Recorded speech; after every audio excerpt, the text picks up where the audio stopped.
our keynote speaking tonight. No, that was not.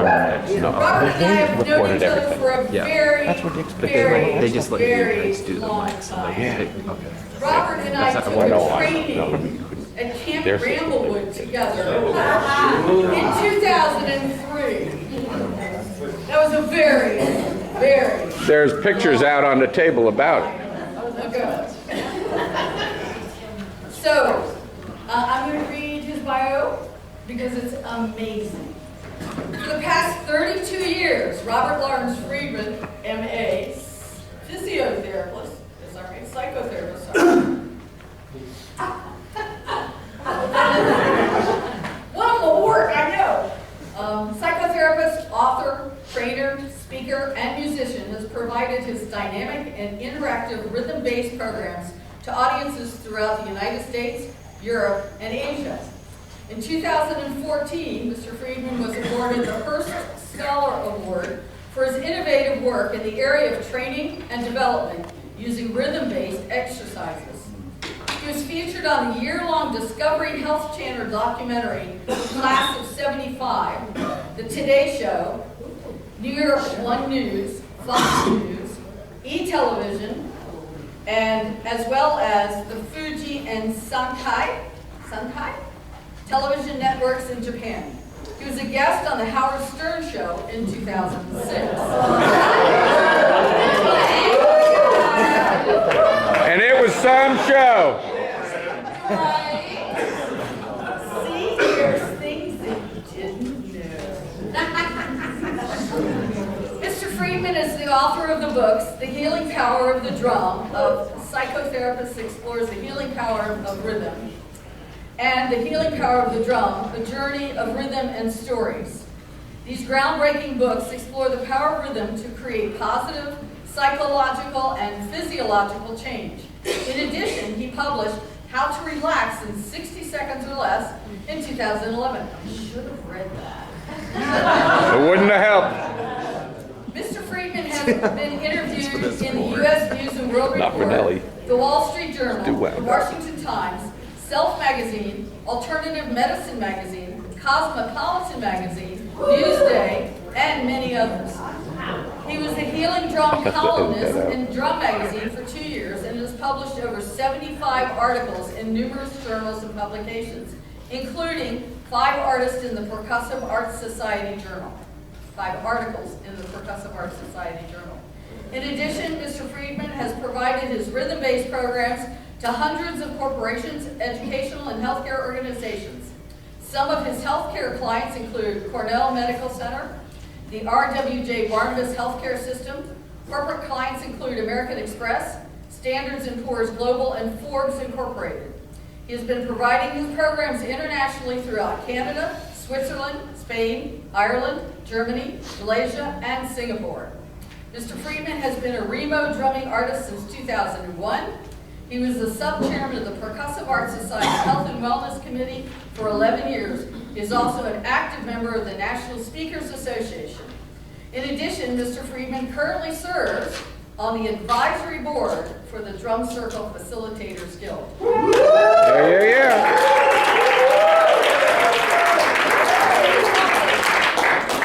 Robert Friedman.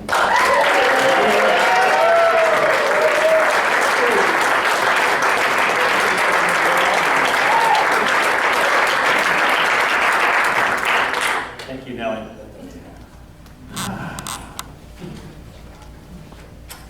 Firstly, I want to thank the Drum Circle Facilitators Guild for the opportunity to serve as on their advisory board and for inviting me to serve tonight as the keynote speaker for this conference. I'd also want to acknowledge the elders in our room.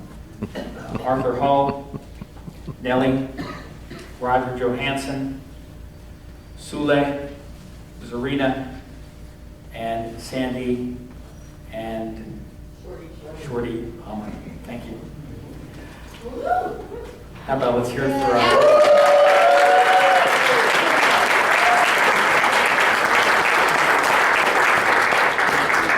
For the 32 years that I've been working with rhythm-based therapy and rhythm-based groups, what's become clear to me is that there's no greater time in our history where our work is critical for the world we now live in.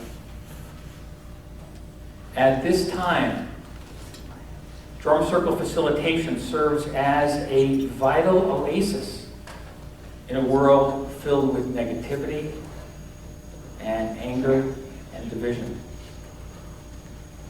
Where seeds of division are planted, we help to unify. Where people feel lost and separated, we help them feel connected and whole. Where people are immersed in negativity, hate, and anger, we promote positivity, positive connections, and love. Where the politics of our time creates incredible stress, we induce relaxation. Where the world is filled with seriousness and lost its humor and its joy, we create a majesty of play, vitality, and happiness. And where there are communities in need, we bring hope and we bring healing. But of course, it's not us at all. We're just channels for the magnificent power of rhythm, the power of the drum, the power of this ancient tool that we use. We are the medicine men and women of our time. And with that comes responsibility, comes opportunity, and an opportunity to heal communities. So I was invited to Sandy Hook after the massacre of children. I was invited to provide a healing drum circle. And it was just right after the massacre. I remember driving up to Sandy Hook, and there was a palpable thickness in the air when I came across the boundary of the town. There was a town hall where the entire town was gathered. And in this town hall, there was extraordinary generosity. There were truckloads of pizzas coming in, and trucks filled with toys for the children that were still alive. They set up a room for this circle, and it was a transient circle, so people would come in and out. So the children that survived would come in, the teachers would come in, the parents would come in. And this healing drum circle served as a small bit of hope for them, a small oasis for them. I remember one teacher who came to the circle said to me that drumming in this time allowed her just one moment of release of the enormity of sadness and pain that she had experienced in this massacre.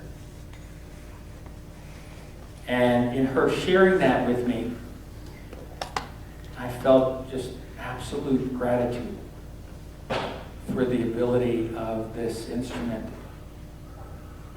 and this intention to help support her, this woman, in this incredible time of pain and sadness. Many of you know my story, but when I first started playing the drums, I played a kit. I had neighbors that were not happy that I was drumming. They would often bang on my wall, but I never stopped. Sorry, neighbors, if you're out there. I was in a street gang when I was 12 years old. It was in South Jamaica, Queens, and I didn't like to fight. I was picked on. And I would go home and I would bang out my frustration, my sadness, my anger, my pain. pain. And I always felt better afterwards.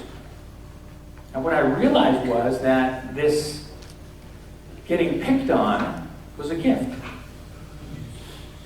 because it allowed me to see how the drum can be used as a vehicle to release emotion and to feel joy afterwards and not understand why. I didn't understand why. I was 12 years old. All I knew was I drummed and I felt better. But a seed was planted. So 17 years old, I was at Omega Institute. How many of you have heard of Omega Institute? Know what it is? It's kind of like Esalen in California. I was attending a Shakti Gawain workshop. How many of you know Shakti Gawain? You love Shakti Gawain. How many of you love Shakti Gawain? Living the light. Okay. Okay.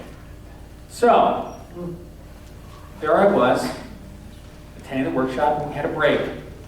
And there was a doombeck on the grass, and this doombeck called me. Now remember, I'm a kid drummer.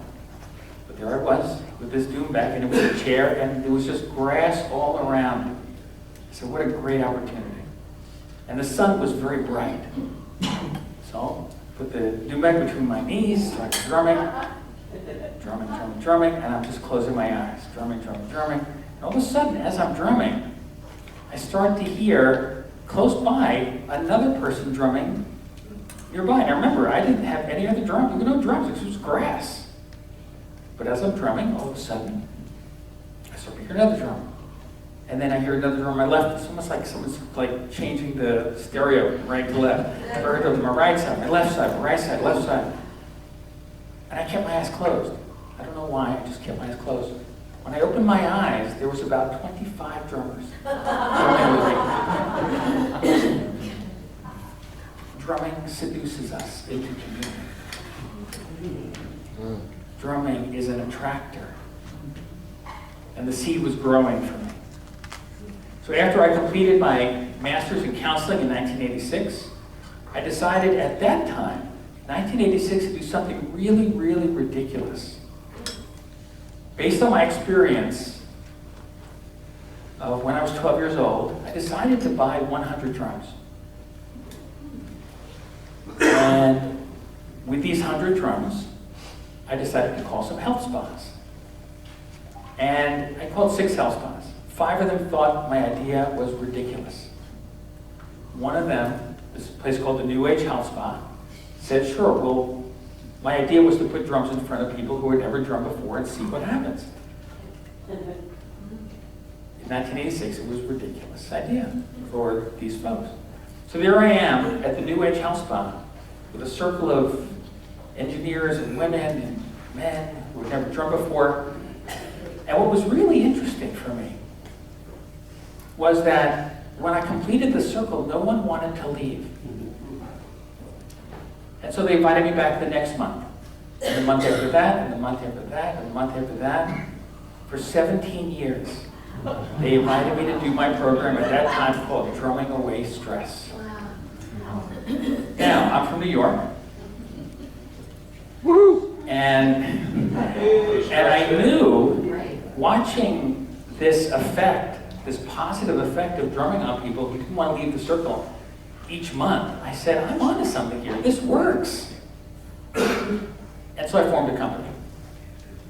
The company was called Drumming Away Stress, Inc. And I decided I wasn't going to think small.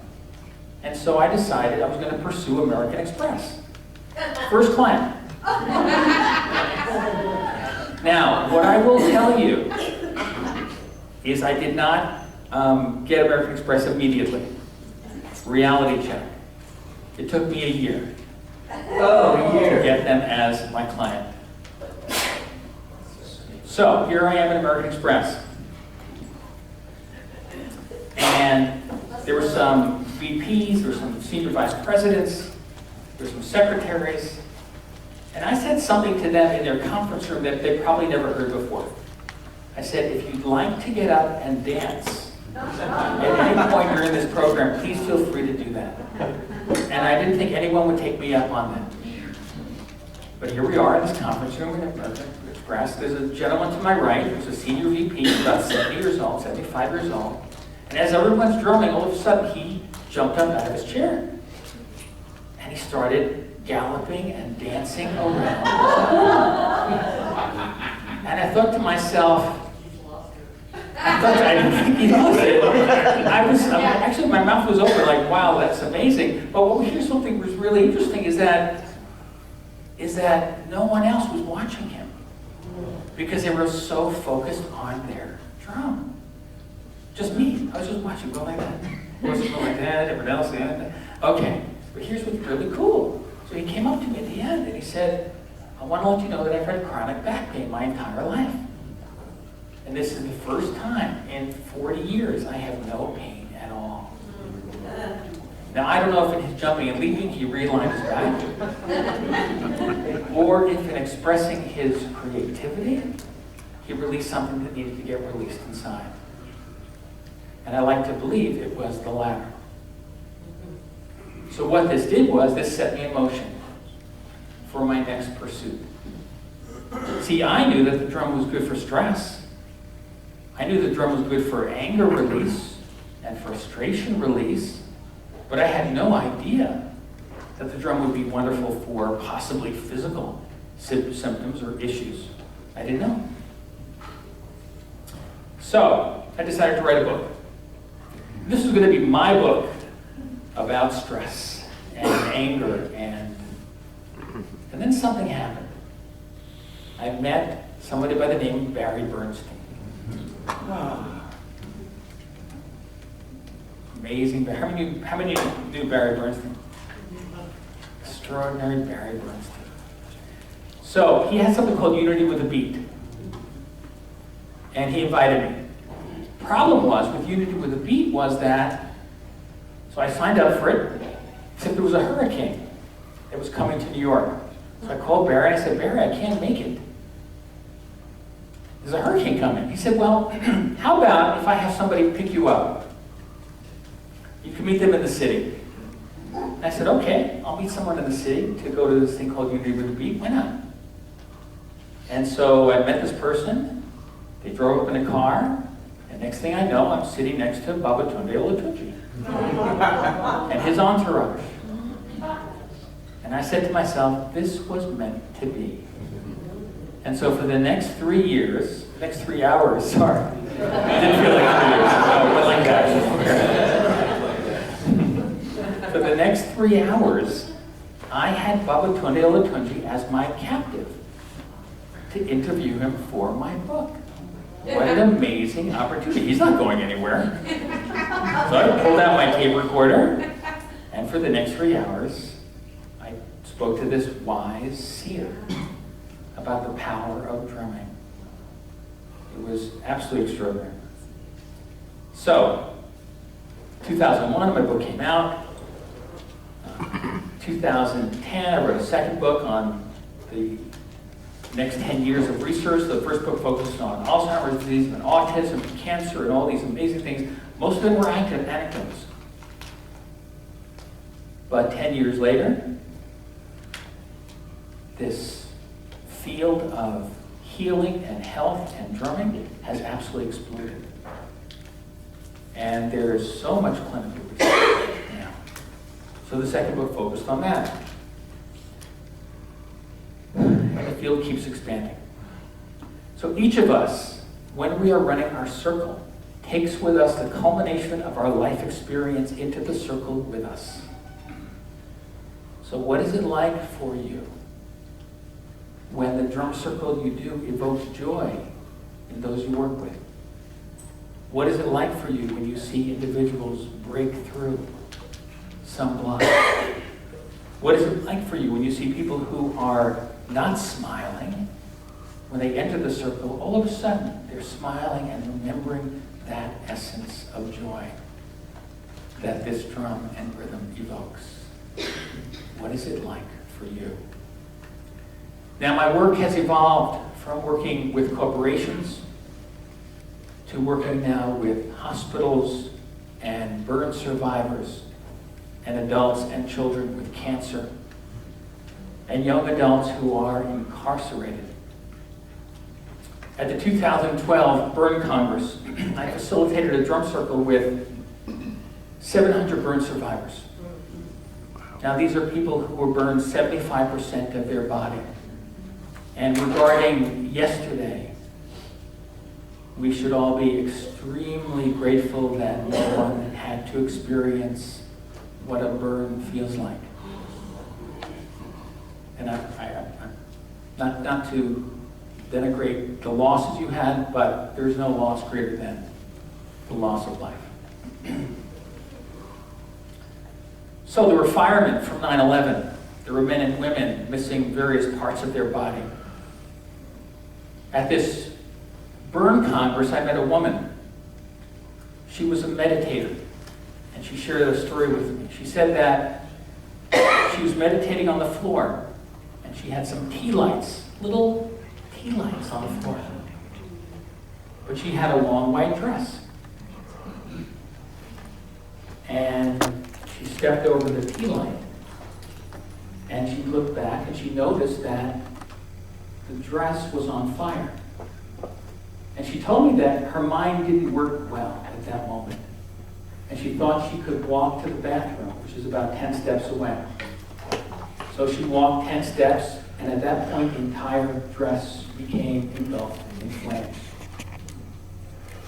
Now, she walked into the shower, and it just so happened that she had changed the faucet that day.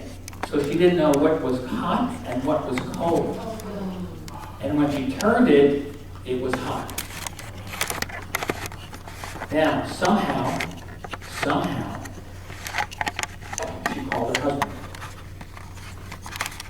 And she didn't realize the extent of her burns until she walked, I heard her walk